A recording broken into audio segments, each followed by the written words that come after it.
हरियाली से घिरा छोटा सा गांव नवग्राम। वहां एक विधवा मां कविता अपने दो बेटों अरविंद और सुमित के साथ रहती थी। पति की अचानक मृत्यु के बाद घर का सारा बोझ कविता के कंधों पर आ गया। दिन रात मेहनत करके उसने बेटों को पढ़ाया, लेकिन जब कॉलेज की पढ़ाई का समय आया तो पैसों की बड़ी समस्या खड़ी हो गई। एक शाम कविता अपने बड़े भाई रघुनाथ से बोली, भैया, मैं दोनों बेटों को पढ़ाना चाहती हूँ, पर इतने पैसे कहाँ से लाऊं? अगर एक को रोक दूं तो ये उसके साथ नाइंसाफी होगी। रघुनाथ ने सोचकर कहा, कविता, दोनों मेहनती हैं, लेकिन सुमित पढ़ाई में बहुत तेज है। उसे कॉलेज भेज दो। अरविंद गांव में रहकर काम संभाल लेगा।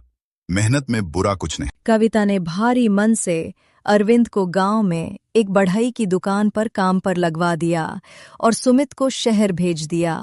अरविंद सुबह से शाम तक लकड़ी तराशता, फर्नीचर बनाना सीखता और मां का सहारा बनता।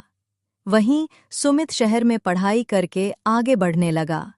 कुछ साल बाद उसे एक बड़ी कंपनी में मार्केटिंग मैनेजर की नौकरी मिल गई। घर लौटकर सुमित बोला, माँ, खुशखबरी, अब हमारी जिंदगी बदल जाएगी। मैं चाहता हूँ आप और अरविंद दोनों शहर में मेरे साथ आ जाएं। कविता की आंखों में आंसू थे। बेटा, ये तो मेरी मेहनत का फल है। कंपनी के ओनर ने सुमित को डिनर पर बुलाने को कहा। सुमित बोला, माँ, बॉस हमारे घर आ रहे हैं, हमें उनका स्वागत करना होगा, लेकिन अरविंद को ज्यादा सामने मत लाना। उसकी वेशभूषा और गांव वाली आदतें पता नहीं बॉस को कैसी लगे। अरविंद ने भाई की बात सुन ली। उसे दुख तो हुआ, मगर उसने चुपचाप कहा, ठीक है भैया, मैं बस रसोई संभाल लूंगा। अरविंद ने पूरी मेहनत से शानदार लकड़ी की सजावट, मेज कुर्सी और टेबल सेटअप तैयार किया और साथ ही अपने हाथों से ग्रामीण स्वाद के साथ आधुनिक अंदाज का खाना भी बनाया। अरविंद डिनर पर कंपनी के ओनर आए। जैसे ही उन्होंने भोजन और फर्नीचर देखा, हैरान रह गए।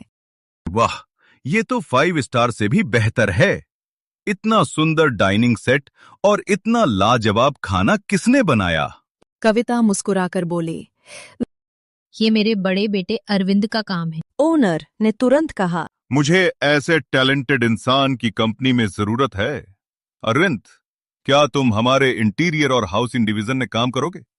साथ ही किचन डिपार्टमेंट में भी। अरविंद पहले तो हिचकिचाया, लेकिन मां ने उसका हाथ पकड़कर कहा, बेटा, यही तुम्हारी असली पहचान है। सीख। हर इंसान का हुनर अलग होता है। पढ़ाई जरूरी है, लेकिन हुनर और मेहनत कभी व्यर्थ नहीं जाते। भाईचारा और परिवार की एकता ही असली ताकत है।